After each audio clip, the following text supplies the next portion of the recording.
Welcome to Fablehaven, video number 16. It became hard to see the satyr up ahead. The tunnel was growing narrower. Close behind Kendra, the ogress gasped and coughed. Hopefully she would have a heart attack and collapse. For a space, the darkness became complete. Then it began to brighten. The tunnel continued to shrink. Soon, Kendra had to crouch, and the walls were within reach at either side. The satyr slackened his pace, looking back with a mischievous grin. Kendra checked over her shoulder as well. The panting ogress crawled and then scooted forward on her belly, wheezing and choking. When she could worm no farther, she roared in frustration, a strained, throaty cry. After that, sounded like she vomited. Up ahead, the satyr was crawling. The passage slanted upward. They emerged through a small gap into a bowl-shaped depression. A second satyr stood waiting for them. The second had redder hair than the first and slightly longer horns. He motioned for them to follow. The two satyrs and two children charged recklessly through the woods for a few more minutes. When they arrived at a clearing with a tiny pond, the red-headed satyr stopped and faced the others. "What was the idea of ruining our operation?" he asked. "Clumsy work," the other satyr agreed. "We didn't know," Kendra said. "We thought it was a well." "You thought a chimney was a well," the redhead complained. "I suppose you sometimes mistake icicles for carrots or wagons for outhouses." "It had a bucket," Seth said. "And it was in the ground," Kendra added.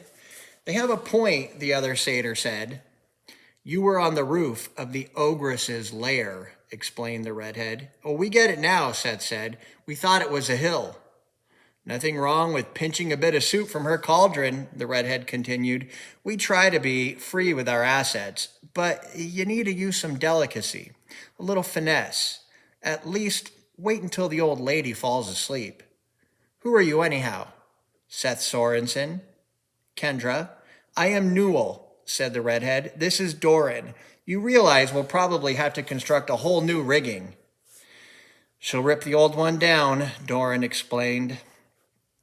"Almost more work than cooking our own stew," Newell huffed. "We can't make it come out like she does," Doran mourned. "She has a gift," Newell agreed. "We're sorry," Kendra said. "We were a little lost." Doran waved a hand. "Don't worry. We just like to bluster. If you spoiled our wine, well, that would be another story." "Still," Newell said, "a guy has to eat, and free stew is free stew." "We'll try to find a way to repay you," Kendra said. "So will we," Newell said. "You don't happen to have any batteries?" Doran asked. "Batteries?" Seth asked, wrinkling his nose. "Si, Newell clarified. Kendra folded her arms. "Why do you want batteries?" "They're shiny," Newell said, nudging Doran with an elbow. "We worship them," Doran said, nodding sagely. "They seem like little gods to us." The kids stared at the goatmen in disbelief, unsure how to continue the conversation. They were obviously lying. "Okay," Newell said. "We have a portable television. Don't tell Stan. We had a mountain of batteries, but we ran out, and our supplier is no longer employed here." "We could work out an agreement," Newell spread his hands diplomatically. "Some batteries to repent for disrupting our stew siphoning. Then we can trade for more. Gold, booze, you name it." Doran lowered his voice slightly. "Of course, we would need to keep our arrangement private." "Stan doesn't like us watching the tube," said Newell. "You know our grandpa?" Seth asked. "Who doesn't?" Newell said. "You haven't seen him lately?" Kendra asked. "Sure, just last week," Doran said. Last night. I mean last night." "No, why?" Newell said. "Haven't you heard?" Seth asked. The satyrs shrugged at each other. "What's the news?" Newell asked. "Our grandpa was kidnapped last night," Kendra said. "Your grandfather is a kid?" Newell said. "They mean he was abducted," Doran clarified. Kendra nodded. "Creatures got into the house and took him and our housekeeper." "Not Dale," Doran asked. We don't think so, Seth said. Newell shook his head. Poor Dale. Never been very popular. Lousy sense of humor, Doran agreed. Too quiet. You guys don't know who might have taken them? Kendra asked. On Midsummer Eve? Newell said, tossing up his hands. Anybody. Your guess is better than mine. Could you help us find him? Seth asked. The satyrs shared an uneasy glance. Yeah, ouch. Newell began uncomfortably. This is a bad week for us. Lots of commitments, Doran confirmed, backing away. You know, now that I've thought of it, Newell said, we may have needed a new rigging on that chimney anyhow. How about we go our separate ways and call it even? Don't take anything we said to heart, Doran said. We were just being satirical. Seth stepped forward. Do you know something you aren't telling us? It isn't that, Newell said, continuing his slow retreat. It's just Midsummer Day. We're booked. Thanks for helping us get away from the ogress, Kendra said. Our pleasure, Newell replied. All part of the package, Doran added. Could you guys at least point us toward home? Seth asked. The satyrs stopped retreating. Doran extended an arm. There's a path over there. When you reach it, go right, Newell said. That will get you started in the right direction. Give our best to Stan when he turns up. The satyrs hastily turned and dashed off into the trees. Chapter 12, Inside the Barn. Kendra and Seth located the path just as the satyrs had instructed, and soon re-encountered the nickel-sized holes that served as a perfect trail of breadcrumbs toward home. Those goat guys were idiots, Seth said. They did save us from the ogress, Kendra reminded him. They could have helped us rescue Grandpa, but they blew us off. He wore a scowl as they continued along the path. As they neared the yard, they heard the inhuman groan again. The same sound they had heard while exiting the basement, only louder than ever. They halted. The perplexing sound was coming from up ahead. A long, plaintive moan, comparable to the blast of a foghorn. Seth dug some of the remaining salt out of a pocket and rushed ahead. With their quickened pace, they were soon back at the edge of the yard. Everything appeared normal. They saw no hulking behemoth capable of the enormous sound they'd heard. You know, that salt didn't do much to the satyr, Kendra whispered. It probably only burns the bad creatures, he replied. I think the ogre lady picked some up. It was all mixed in the dirt by then. You saw it torch those guys last night. They waited, hesitant to enter the yard. Now what? Kendra asked. The mighty groan resounded across the yard, nearer and louder. The shingles on the barn rattled. It's coming from the barn, Seth said. We never looked there, Kendra said. I didn't think about it.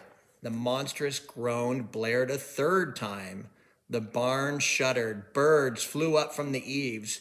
You think something took Grandpa and Lena to the barn? Kendra said.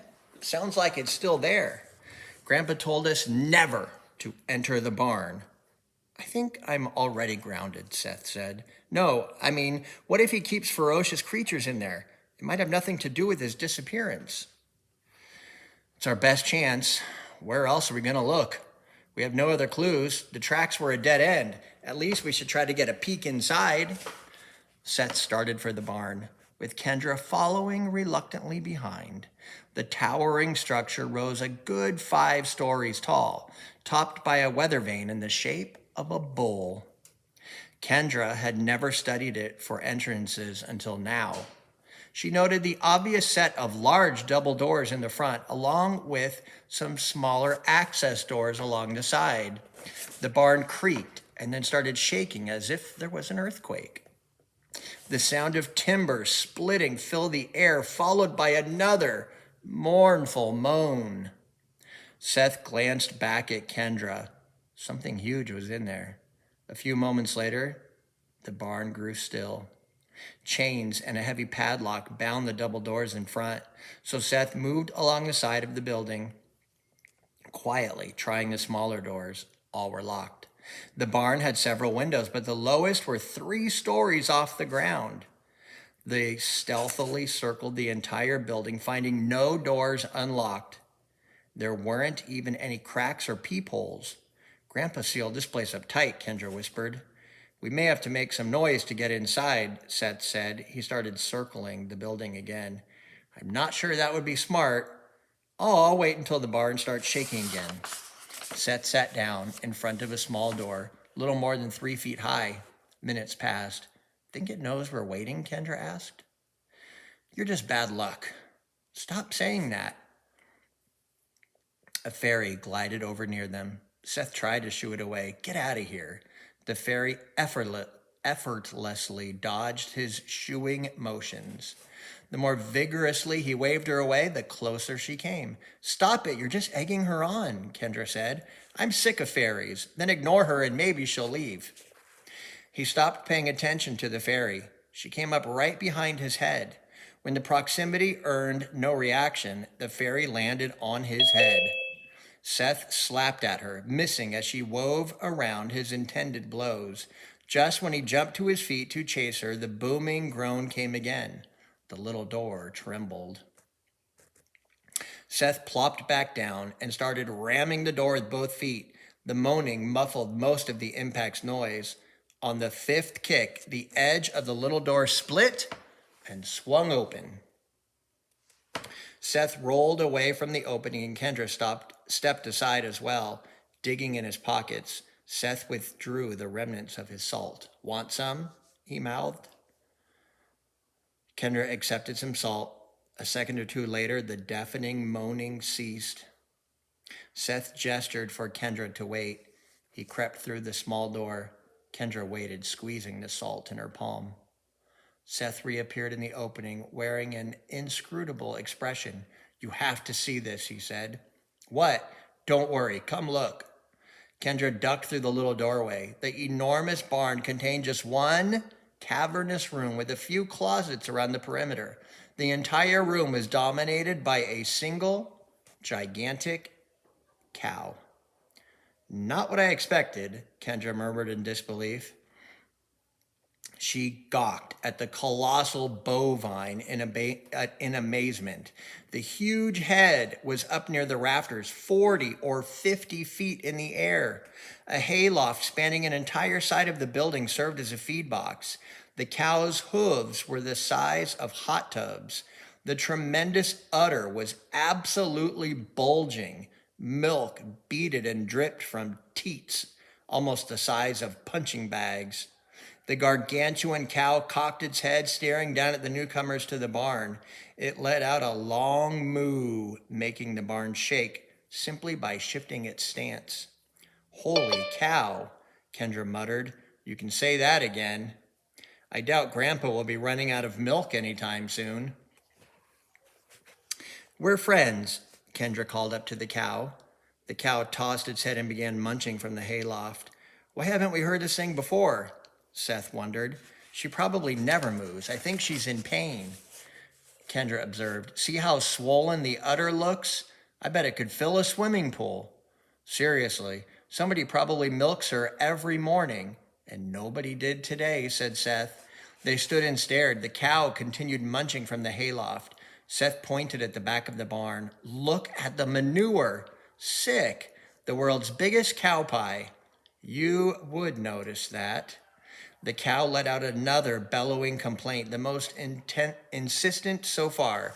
They clamped their hands over their ears until the lowing stopped. We probably should try to milk her, Kendra said. How are we supposed to do that? Seth cried. There has to be a way. They must do it all the time. We can't even reach her thingies. I bet that cow could tear this place apart if she wanted. I mean, look at her. She keeps getting more upset. Her udder looks like it's about to burst. Who knows what kind of power she has? Her milk lets people see fairies. The last thing we need is a giant magical cow running around loose. It could be total mayhem. Folding his arms, Seth surveyed the task. This is impossible. We need to search the closets. Maybe they have special tools. What about Grandpa? We're out of lead, said Kendra. If we don't milk this cow, we could end up with a new disaster on our hands. In the closet, they found a variety of tools and equipment, but no obvious gear for milking gargantuan cows. There were empty barrels all around, in and out of closets, which Kendra figured must be used for catching milk. In one closet, Kendra found a couple of A-frame ladders. These might be all we need, she said. How do we even get our hands around those things? We don't. There has to be a gigantic milking machine, Seth said. I'm not seeing anything like that, but it might work if we just hug and drop. Are you nuts? Why not? Kendra said, motioning between the teats and the floor. It isn't that far from the nipples to the ground. We're not trying to use barrels? No, we can waste the milk. Barrels would get in the way. We just need to relieve the pressure. What if she steps on us? She hardly has any room to move. If we stay under the udder, we'll be fine.